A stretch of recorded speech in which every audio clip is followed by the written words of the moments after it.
இன்னைக்கு வந்து no onion no garlic ஒரு காம்போ ரெசிபி தான் பார்க்க போகிறோம். எப்படி பண்ணுறதுன்னு பார்க்கலாம் வாங்க. அரிசி பருப்பு சாதம், கோவக்காய், கொண்டக்கடலை, காரக்கறி தான் பண்ண போகிறோம். அரிசி பருப்பு சாதத்துக்கு 3/4 கப் பாஸ்மதி ரைஸ், 1/4 கப்புக்கும் கம்மியாக துவரம்பருப்பு எடுத்து நல்லா வாஷ் பண்ணி ஒரு 2 மணி நேரம் ஊற வச்சுருக்கேன். அது 2 பேருக்கான அளவு. கொண்டக்கடலையும் நான் இன்ஸ்டா பாட்டில் குக் பண்ணுறதுக்காக வச்சுட்டேன்.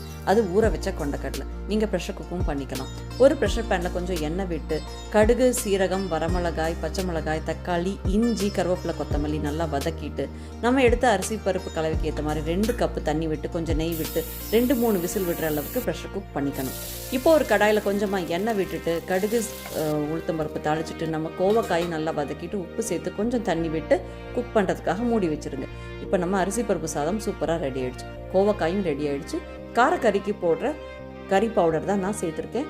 கொண்டக்கடலையும் நல்லாவே குக் ஆகிடுச்சு. இதையும் நம்ம இதோட மிக்ஸ் பண்ணிட போகிறோம். டேஸ்ட்டுக்காக நான் வந்து டெசிகேட்டட் கோகோனட் பவுடர் சேர்த்துருக்கேன். இதுதான் என்னோட லஞ்ச்.